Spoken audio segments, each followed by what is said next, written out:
Well, balamusizaako nnyo nate mwenna maanyi ag'omwoyo mutukuvu gye musinzidde gye muwuliriza olwaleero mawanga yonna gy'oli atuwuliriza ku TikTok ate naawe atulaba ku Just Gospel Media Uganda Facebook page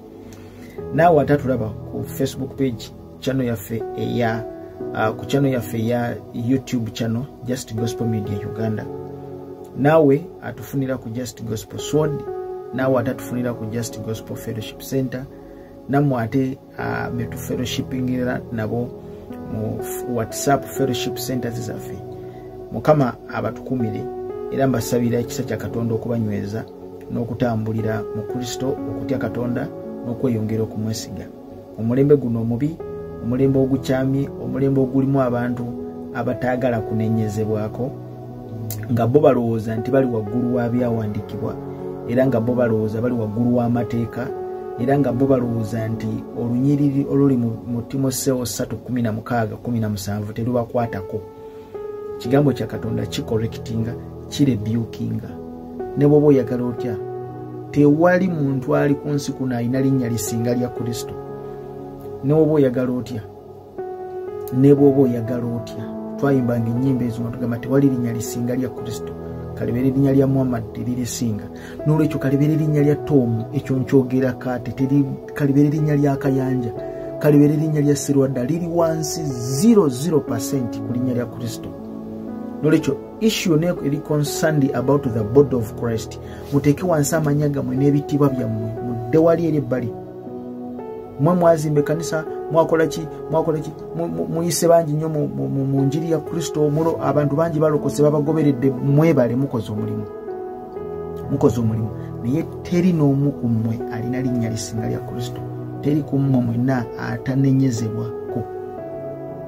nfuna teri ku mmwe mwenna musumba Tom mabegakaawo najja nkutegeeza ku nsonga ez'ekkooti n'omusango gw'olina wamu ne Naboth naye nkugamba ebigambo bino wammanga ku kirungi message zange ozifuna ate nkimanya nti ozifunye naye nkugamba ebigambo bino wammanga nasoma empapula zo zonna zewateekako siginikyazizo naye nfuna omukisa ogugenda mu kooti nentuula nempuliriza nendaba ebigenda mu maaso nendaba empapula ezo okuva bwe wasayininga affidavit nti Naboth tomumanyiiko wadde n'akamu Naboth nga alina olupapula luliko emikono egiwerera ddala 10 n'okusoba nga bawakanya affidavit yo kooti neekuyita okumala enfunda eziwera nga tolinnyayo bali kuyita okunyoomoola kooti nakutegeeza ebigambo bino naye nkugamba nti Monica lawyer oyo nafuna omukisa ne mulabakaawo empigi mu kooti nenziruka njogere naye nadduka mu motoka naye naavuga n'agenda nakutegeeza Monica nga yiyiwa aba akukolera takolerera njiri akolera ssente n'olwekyo buli service zonna zasituka n'agenda ne bakuyita mu kooti n'ogaana okugenda Monica n'agendayo Monica naye akupuleyinga egemu eri nti ye akolera nsimbi alina kufunako n'olwekyo buli wagenda mu kooti alina okubeera facilitated ate olina okumusasula ezo ssente ensonga eno obudde buna bwetoolooleddwa ku nsonga eriemu bujeemu mu abasomesa omutima omugonvu tobeera na mutima mukakanyavu ng'osomesa abantu now this time around you have failed to be a picture of what you're preaching nti okakanyiziza nnyo omutima right now December ono ndoze naku z'omwezi 10 tezijja sukkawo lawyer yennyini Monica ndowooza amaze okusamuninga lawyer Monica ye kennyini kooti ekiwandiiko kizze bakwetaaga mu kooti for a mediation ekyo bulijjo kyembagamba era ekyo bulijjo kyensabirira ndi ne wooba oyagala otya tosobola kudduka keesi eno kubanga mwate ekintu kyemubadde muzannya omuzannyo omubi nga mwagala Naboth akoowe nze okuvaayo okwogera ensonga zino namala kuwuliriza sayidi zammwe zonna naye tugenda okula nga kitandisa okufuuka ekintu ekirala Naboth bw'abanga asituka n'agenda mu kooti n'awuliriza gunoosigala emabega ng'ate mwe musomesa omutima omukakanyavu this time around nga kiri ku ggwe kati bakusamoninze ogendeyo for a mediation bulijjo mbategeeza era nga mbagamba mutuule wansi ensonga zino mwazitandika babiri mutuule wansi muzimalirize kubanga agreement ate Musumba Tom Mugerwa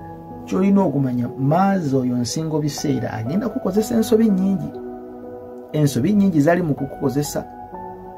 erinnya olikoze weebale abantu bakugoberedde weebale n'ekintu kirala nnyo there is a different spirit happening in Mutundwe ategeera akantu ako maazi nsingo biseera akutomeza ebintu biri awo weebiri naye kati mwe muwoza ekintu kimu bana abawalana bana abanyomanga banisimanyi bana aboogereranga olw'erinnya lyange eno kino kibali mu kwogera tebali mu tekiri about njiri kino kiri ku kibayita obuntu bulamu empisa eza bulijjo tekiri ku njiri nti bana abasiba ne babanyoma ne bababonyabonya olw'erinnya lyange temuyingira mu byawandiikibwa kwedifendinga bana abayiganyanga olw'erinnya lyange bana abayiganyanga olw'erinnya lyange nemwekuumira mu byawandiikibwa ebyo okusobola okuyisaawo ebyammwe mukwate ekibiina kati saasire ekibiina ekiri mu kukulwanirira n'okukuba enduulu ku intaneti basaasire abantu abo basaasire this time around bakwetaaga olina okugendayo nakutegeeza ne kugamba ne wobonaaba ofooti olina okugendayo mu kooti balina okukutuuza wansi kati webanga mediation egenda kutuula all along obadde tojja mu kooti kakati ensonga zituuse kukomekereza kwazo endagaano gye mwakola agreement gye mwakola ne Naboth sente ze wamusuubiza okumuwa ne maather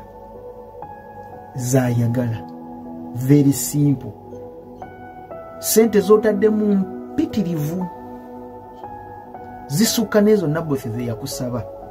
ze mwakiriziganyako nazo zisukka kati ate omaze okufacilitatinga looyawo alidde zaakuliddeko akuse still ero kisigaddemu wekka looyawo agenda kudda wali eri bali aseke kubanga ye ogenda kumusasulira Monica zemba kumbagwe ne Monica mugoba n'omugoba kubanga kati akumalidde obudde bungi nnyo akwetooloozezza akufiirizza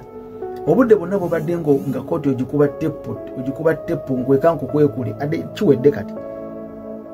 looyawo yennyini Monica akusamoninze ndoozera empapula zakutuuseeko dda Desemba bakwetaaga wali mu kooti mutuule wansi era okusalawo kwa kooti kujja genda kubuuza Naboth kiki kyoyagala Tom akukolere nti nze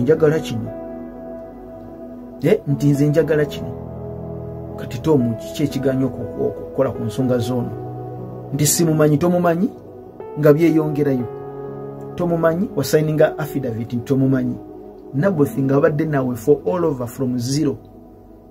tewali musumba atamanyi Naboth mu kibuga awo nti abadde akola naawe weekuba jje ayakuwa magezi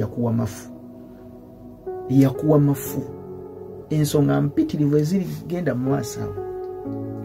naye nze ndi musanyufu nnyo ndi very very happy ndi musanyufu nnyo I'm so happy ku lwakino nze siri about enjiri yo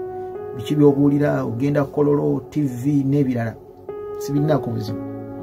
kola bintu byo Mukama byakugambye okukola kola bintu byo byoli mu kukola naye bino bintu byolaba ng'ebitono bikulu naye wantu awo waliwo obuzibu weetegereze nnyo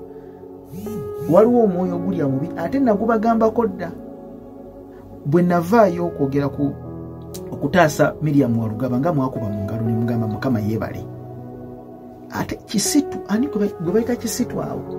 kisitu nzija kino ekyakooti kiwedde njala kugamba congratulation Naboth kooti kasita esituka negamba kati Tom jangu kikirwa kyoganya ne bayisa Samoni mu looyawo kiba kiwedde kati ate mubadde mulwana omusango ogwo bagugoba era Monica abadde abifubako nnyo omusango ogugobebwe naye kooti eganya ogugoba mulina bituuza wali eri omusajja olina omusasula ssente z'ebigwe kyekyo tewali kizibu kirala Mukama bawo